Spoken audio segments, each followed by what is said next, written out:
There's a reason that almost 21% of golfers never break 90, and it's got almost nothing to do with having the perfect golf swing.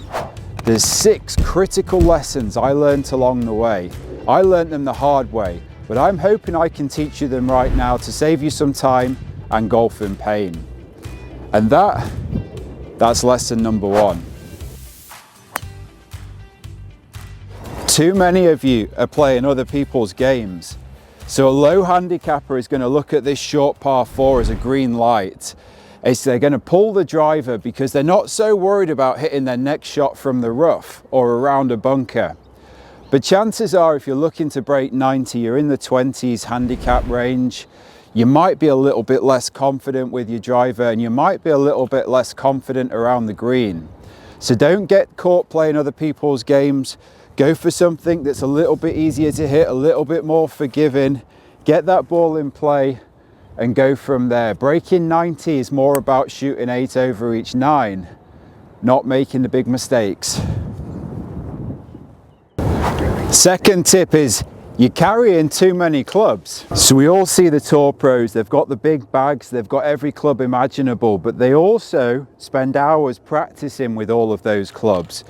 For most of us guys that are just trying to break 90 more often, we fit in golf when we can, and we probably only use half the clubs in our bag anyway.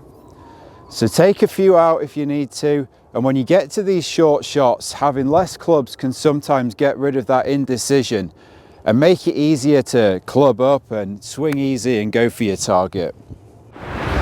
Number 3, you're not setting a plan for the hole. The average 15 handicap golfer averages 5.1 on a par 4. Not that much different to your 20 handicap golfer who takes 5.4.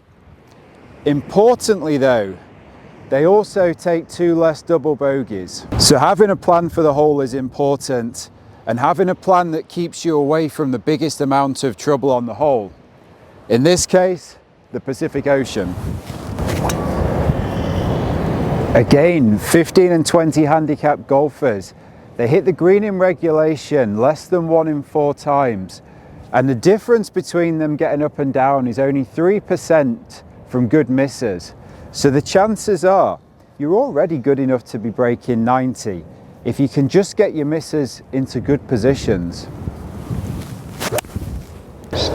Next, you're overcomplicating putting, and there's really no need to. Your average 20 handicap golfer has a very similar make rate to a 15. And to be truthful, not that dissimilar to someone on a 10 handicap. From 10 foot, you've maybe got a 1 in 4 chance of making the putt. But how many times around do you see guys beat themselves up for missing putts like that? It's going to happen, and maybe on the course what you'd be better doing would be staying relaxed.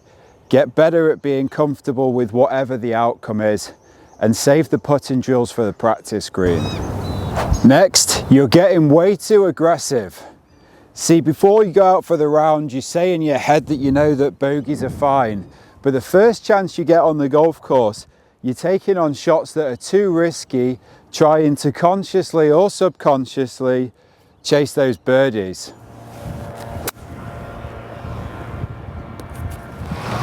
Remember, 15 and 20 handicap golfers average the same number of birdies per round. It's the number of double bogeys that differs. Finally, you'd rather get new golf equipment over taking a lesson with a pro. Now, don't get me wrong, I also like buying new golf equipment. But don't do it at the expense of working on your golf swing and your fundamentals. The chances are that if you're still watching this video, well then you're probably already good enough to be breaking 90 on a regular basis. But I hope something was helpful and maybe gets you there faster.